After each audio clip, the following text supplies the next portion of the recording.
Hello, John with Theology yet again. All right, so let's get right into this. This is not, a part of the official iPet Go 2 Explained series that I'm going through. I will get to this scene soon enough. In that, I'll try to be as detailed as possible. As you know, I'm already being very detailed at the beginning. I'm going to try to do that more or less throughout the whole thing, but not as detailed, not every 3 seconds or so. But this scene does have a lot of really important things that I will fill in more there. Right now, I've got a few things I want to mention about the scene that are new. And I'm curious of what people think. Maybe you can give me some feedback, and some of you will have some contributions that are really insightful and helpful, with some of the other videos in the comments. But even so, I want to throw these out there. I think there are a few interesting and potentially important things that we can dig into together. So take a look. We, of course, have the calendar. This calendar is the 2020 calendar as well as the 2017 calendar. As the 2020 calendar, the months are going from left to right by head, not front, back, nothing like that, just direct left to right. So January, February, March, April, May, June. She is in June, the eclipse.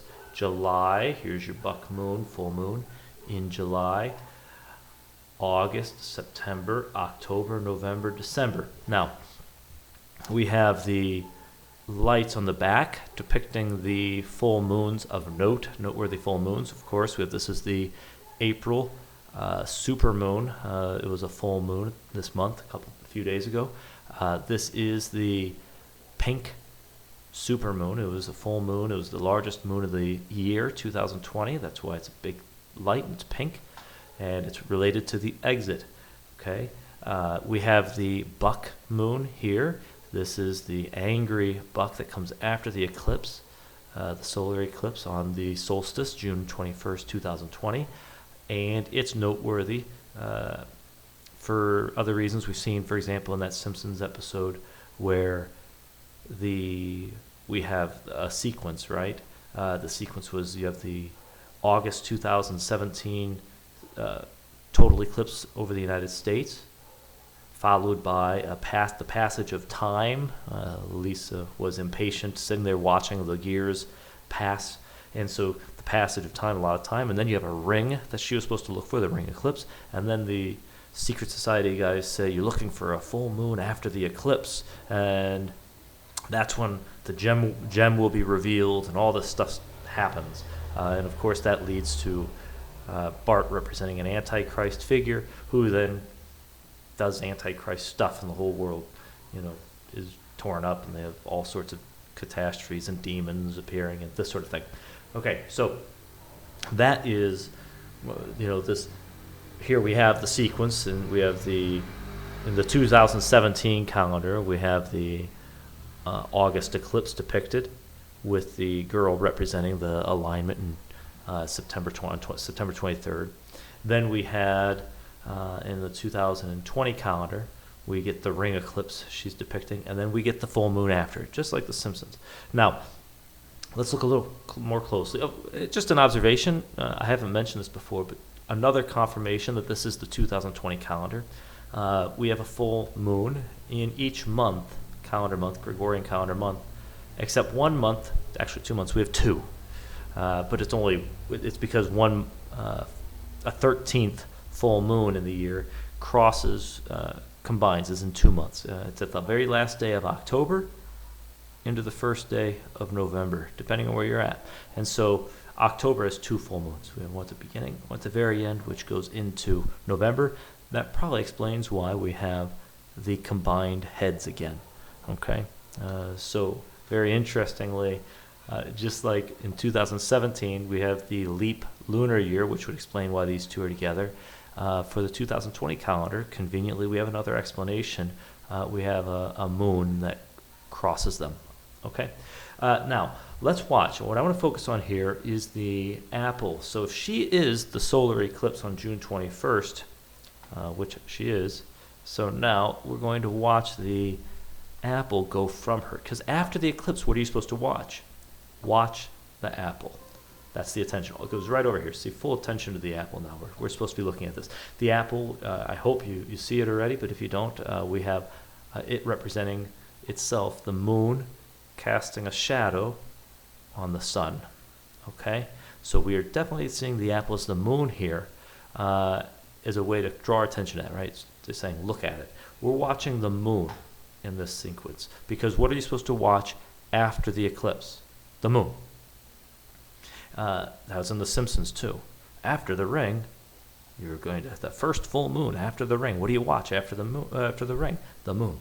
And here we're seeing them depicting the apple as the moon because it's casting a shadow on the light, which is what it does in the eclipse on the sun. So now we're going to watch the moon. Okay, we're watching the moon. It goes over here and hits the foot and opens up. Now. This scene gets a lot of attention, and deservedly so. I will dig into a lot of the details, hopefully, in the iPet Go 2 Explained series when I get there. But more before I do that, I do want to mention something here that I think is interesting, and I don't know if it means anything or not, and I want your opinion. And maybe it's a way for some of you to start doing some research on this as well, maybe, because there's a interesting thing. Look closely at the scene. We have an L, we have a C, we have a 7, and a moon. Okay? Now, I'm sure we have lots of other explanations for these things and what they represent. For example, that 7 can be the bottom of, or part of a heart, as J.K. Bugout has pointed out. We have, so that there are things like this. There's more to it. There's always more layers than one in this video. Just like in 2017, the apple appears to be what? Jupiter being birthed, right? But it's also, for 2020 calendar, the one that's central to the video, I believe, because of the eclipse, it is the moon as it came out. Okay, so you're watching the moon after the ring eclipse. Now we have an LC moon 7. Very interesting thing. When I saw that, I said, so that's a C moon. C moon. One way to look at that, and I think it's reasonable, is to say, look at the moon. That's what we're supposed to be watching, C moon. Also, it can be a crescent moon, then followed by the full moon.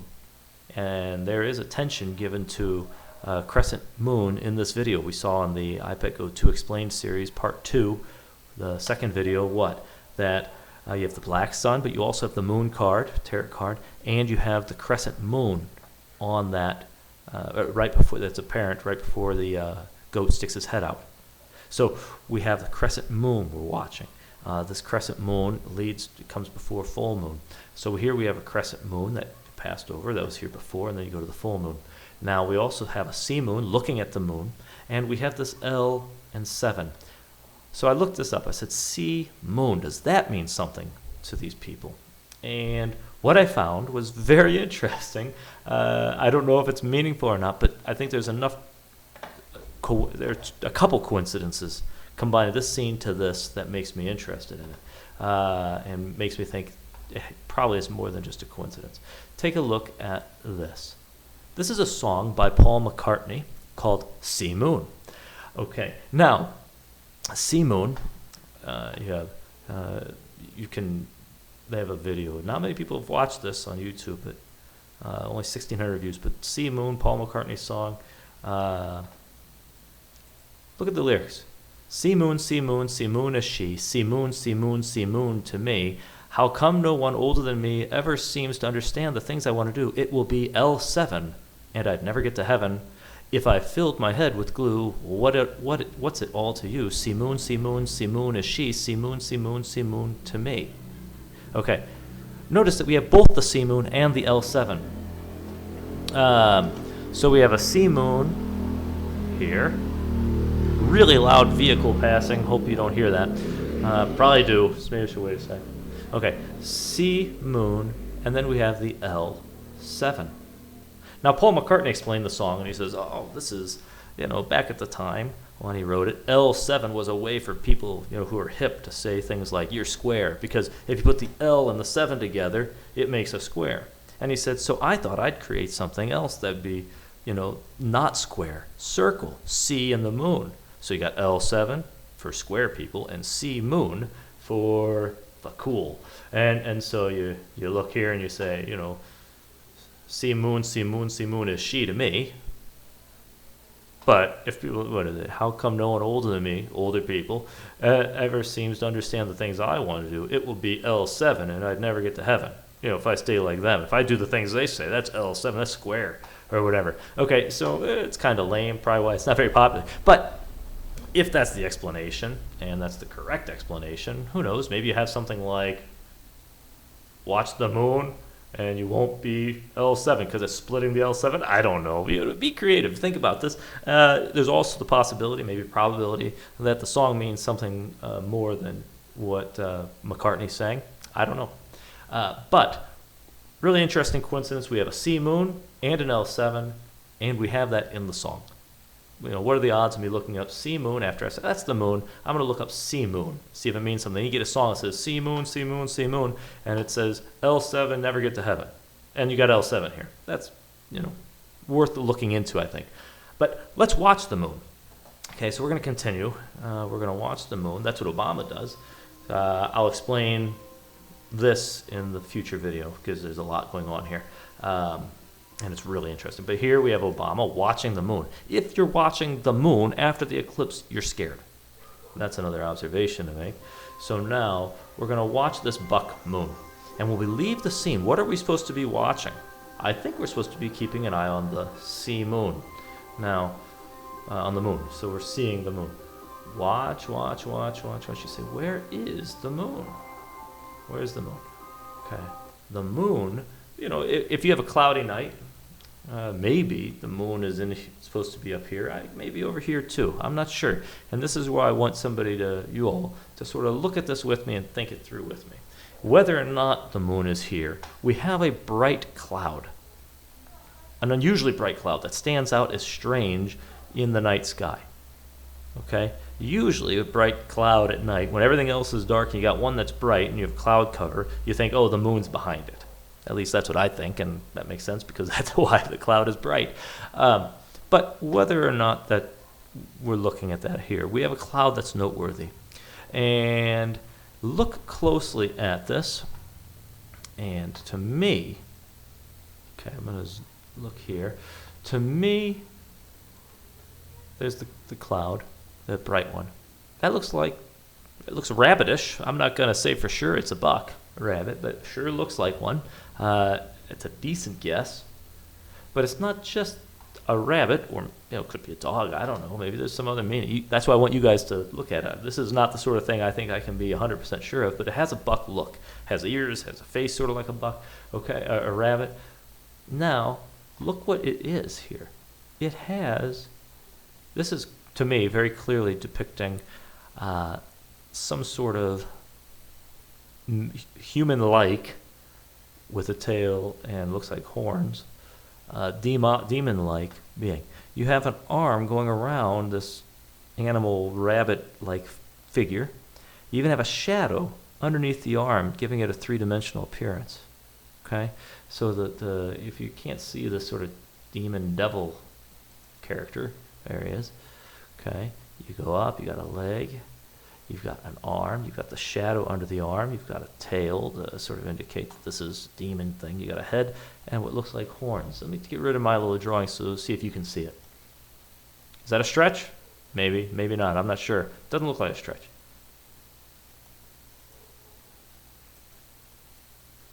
Remember, this scene, when we leave, this is when the Twin Towers are falling over here, but we also have a water event of some sort that we're seeing the evidence of. That was an attack. That was a false flag attack as well. Remember, this is IPECO 2, the second false flag attack. It seems like it could be associated with this buck moon. I'm not locking down dates, and I'm saying, oh, that's when it's going to happen. That's July 5th, 2020. June 21st, 2020 is the eclipse. We have the crescent moon between that. That would be the waxing crescent moon. The crescent moon is depicted on the goat shed, or whatever you want to call it, goat house. And here we have and then we have the apple rolling away. That's the moon, representing the moon. Then we have a sea moon. Obama watches the moon. We exit the place. We see the false flag attack event happening from 9/11 and what looks like the effects of the other one. And what do we have? We have the buck moon. Now, what's interesting here is this seems to be the effects of it, right? If you look closely, we exit here.